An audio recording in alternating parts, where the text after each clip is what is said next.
in chains, living in pain. Today is the same, and nothing ever changes. Hung by a noose, filled with abuse, cancel the truth, and everywhere there's danger. Young people are often just lost in their behavior, and it's a struggle sometimes, and it concerns you, obviously. So I was wondering, what would you say to young people if you have an opportunity? Well, obviously you have an opportunity to speak to them, but what would you say to young people, generally speaking?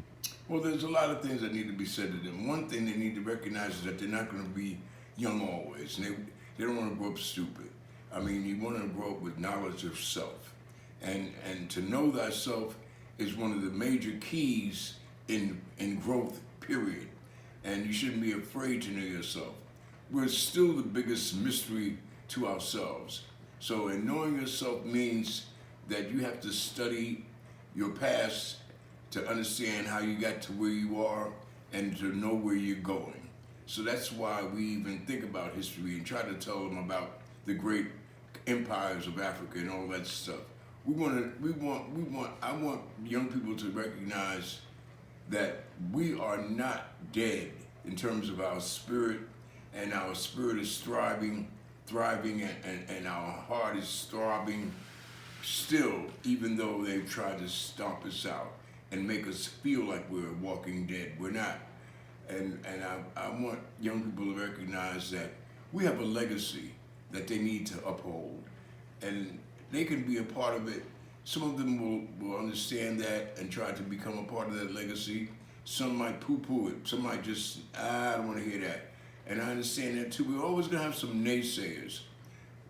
Those of us who understand the importance of knowing thyself just must be consistent, and not only in what we say, but in how we act. Because when you present yourself in certain ways, that speaks louder than the words out of your mouth. So that's important. And I would just tell young people that at one point I was your age and I didn't know much and I wanted to learn. So I went out of my way to do that. That was a desire. I had a thirst. Maybe you don't have that thirst, but you should have some kind of a desire to want to know from whence you came and know some of the great things that your ancestors did. And if you do have that understanding, there are books, there are videos, there are things that have been done for your visual attention, and you should be checking all that stuff out, because we are not people who didn't have an existence before now. The play was written for kids. It's called Simba, and I had all the animals, of course, talking about it. Well, Simba was trying to get them to go along with the escape plan, and the monkey was telling them, "Man, you better stop talking like that." Everybody had their take on whether or not they should escape or not. Just like now, I mean, different characters exist. We still got monkeys and we got lions. We got people that want to be free. We got people willing to fight for their freedom. We got people who are willing to go along with the program. So this play was a play basically for children, because I was teaching at Columbia University. I was teaching some young people, and I wanted to corral them and give them some information. And I figured the best way I could do that was write a play that would get them involved. And I did, but I never really mounted the play because it just took a lot. I had about maybe 15 people involved in this play. It was quite a cast, but it was something. I wrote 2 plays while I was when I first started at Columbia. And the other play that I've written was called "The Slick Slaves or Masters of the Real World." So I was, it's always trying to give our people a little heads up as to what we have been through. You don't want to ever dismiss whatever pain and misfortune you've been through, because that's how you grow and become stronger. When you try to forget, when you try to act like it didn't happen, you distort your very existence, and you also pervert yourself, because now you're living a lie. We went through some changes that nobody else on this planet has been through. There has been slavery, But no former slave has ever been forced to give up their religion, their name, their language, their culture, but us. To the point where they want to erase us like you erase words on a blackboard. They just wanted to make us a nothing, a non-entity. And many of us, in spite of all that, have gone back and have embraced the motherland.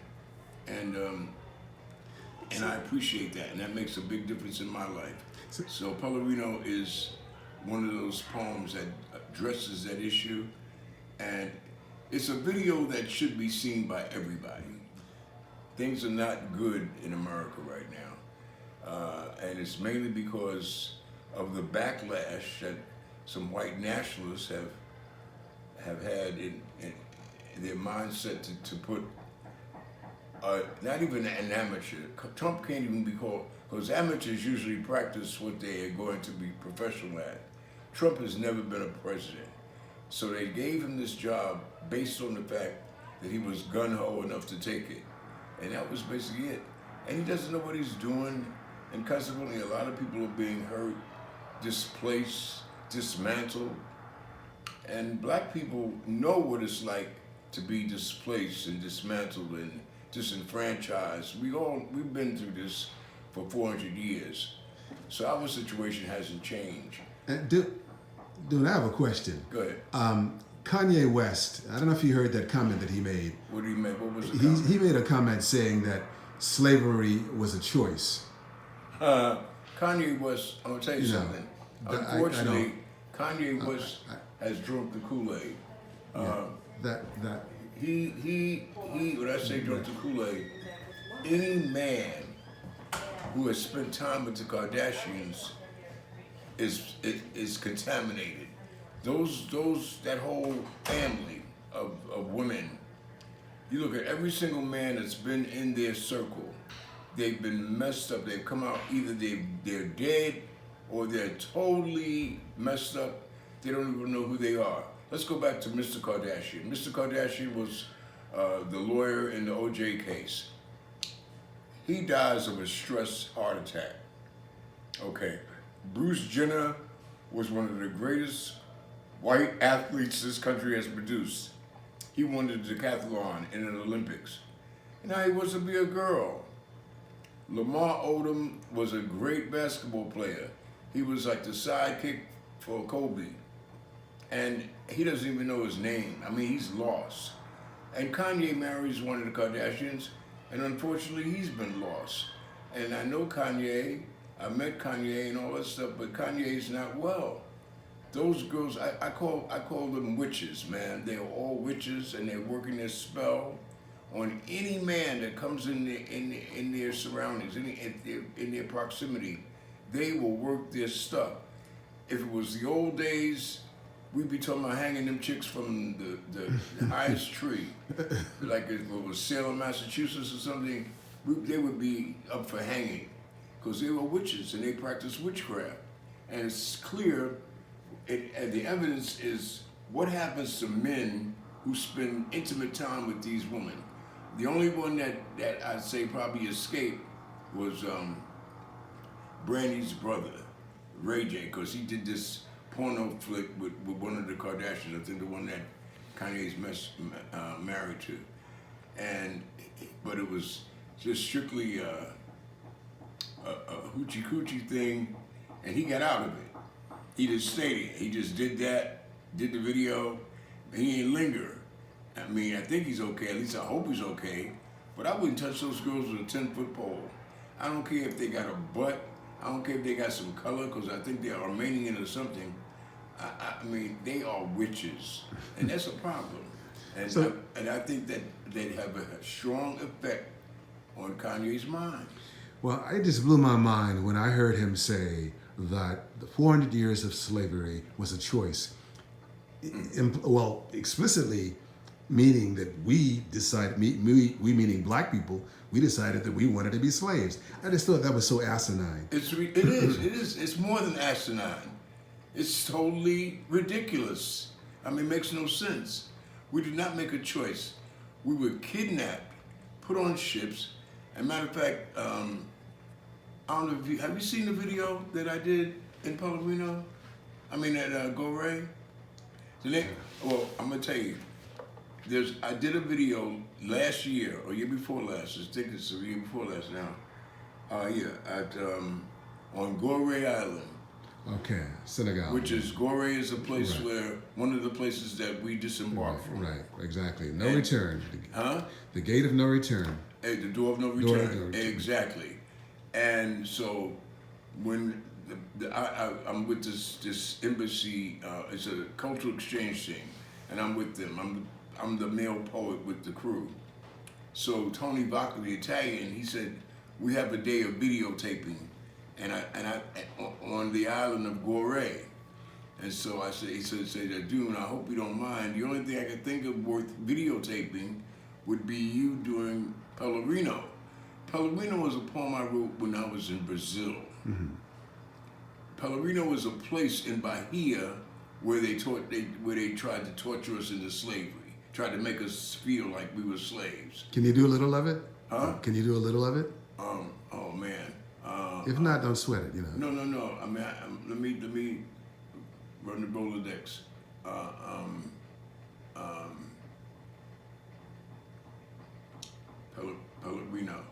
Pellerino, the place they brought the Africans, the place where they tried to make us slaves.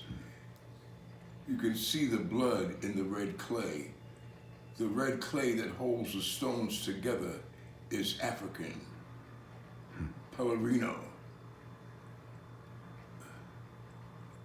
a place where death came to dwell. The people did not mind, for it was a way out. The gray, cold cobblestone streets, tall, lifeless cathedrals, haunted demons. It's something I don't remember all of it, but I kind of describe all the hideous things that Catholicism represents, and how they tried to force us into Catholicism and make us give up the religions that we practice, made us give up our names.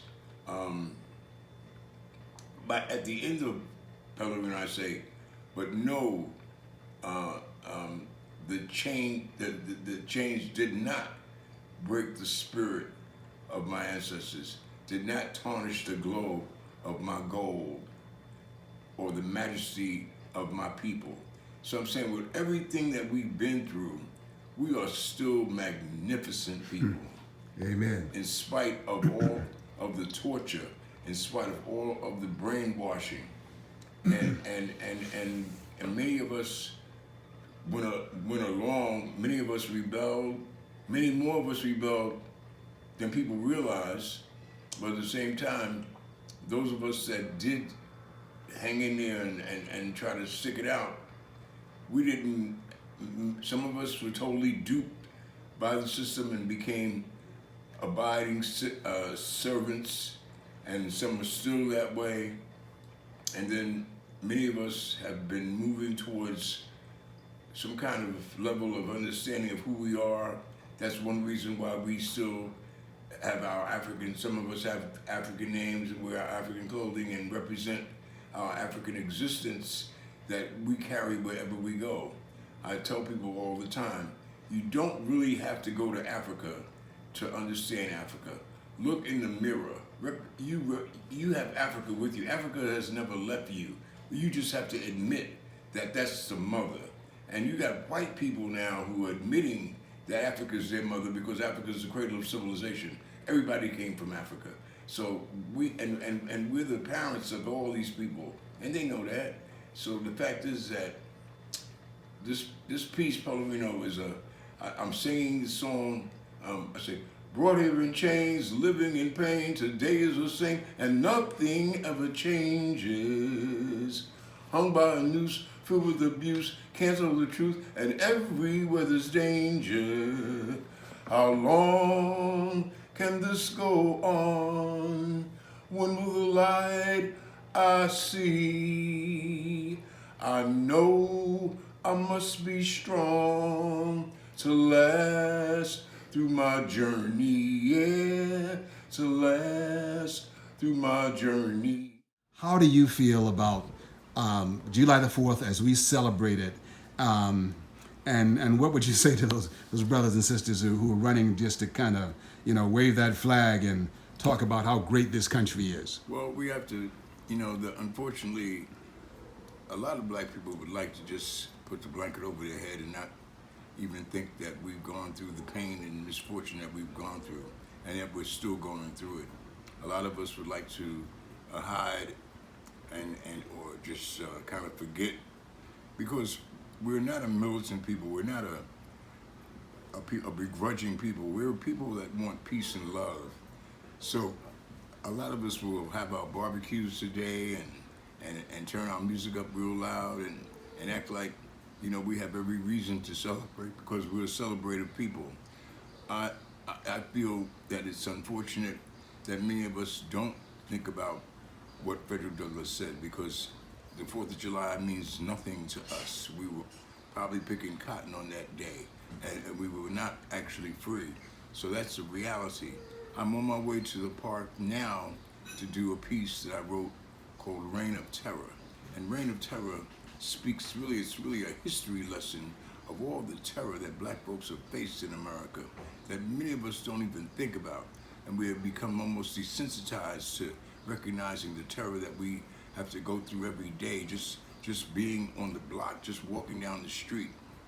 There is so much that we have to be afraid of and fearful of, because the police always have us targeted as something or someone that they can use as an example for whatever they want to use. And we've been the major targets. I mean, a lot of our young boys are still getting shot down. That breaks my heart. And that hasn't stopped. Matter of fact, it seems to have escalated. There is no reason for us to celebrate, but we need to use these days as moments to come together to, thank you, man, to come together to recognize that's my son, Evan. Okay. To recognize that we have more work to do. There's a lot to be done. It's nowhere. The war, the fight that we've been having, the struggle that we've been going through since we got here on these shores is far from over. We are still being attacked by a very racist system. We still, and the fact that many of us don't like ourselves, many of us are still suffering from a heavy dose of self-hatred. We don't even want to see the reality of our situation. We'd like to escape. So we escape through drugs, we escape through parties, we escape through loud laughter and food and dance, when the fact is we need to sit down and do some research and do some reading and do some meditating and thinking.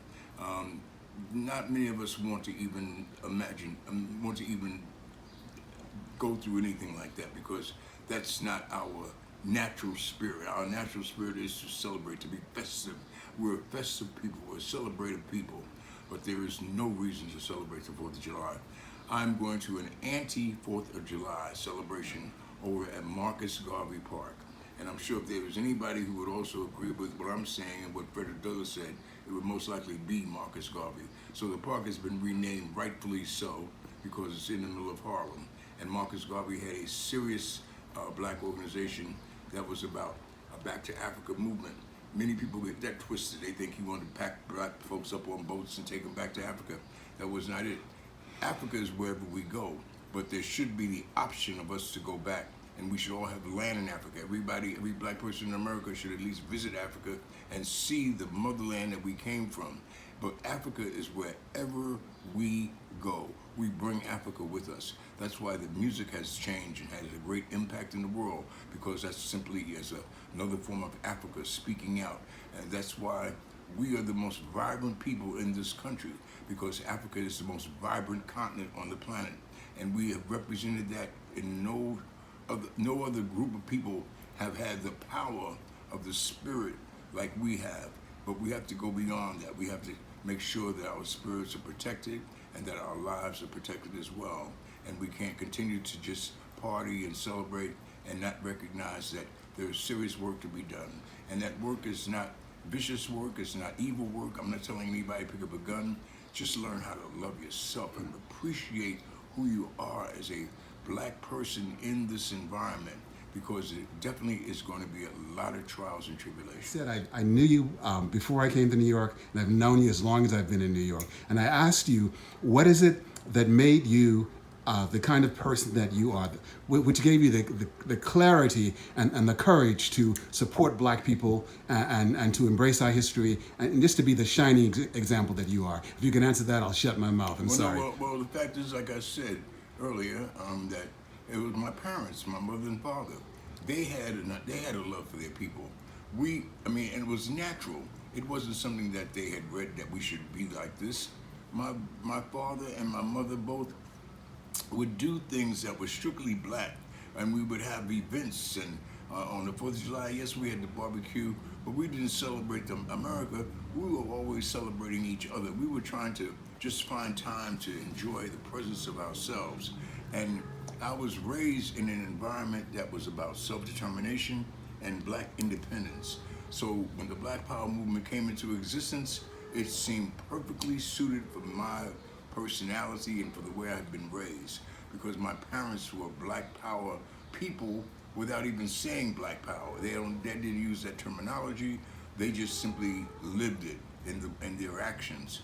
And I got a good dose of that. And I'm very proud of the way I was raised, because I was raised to be able to take care of myself and to do everything I had to do to be a successful black man in this land in spite of the odds against me. How long can this go on? When will the light I see? I know I must be strong to last through my journey.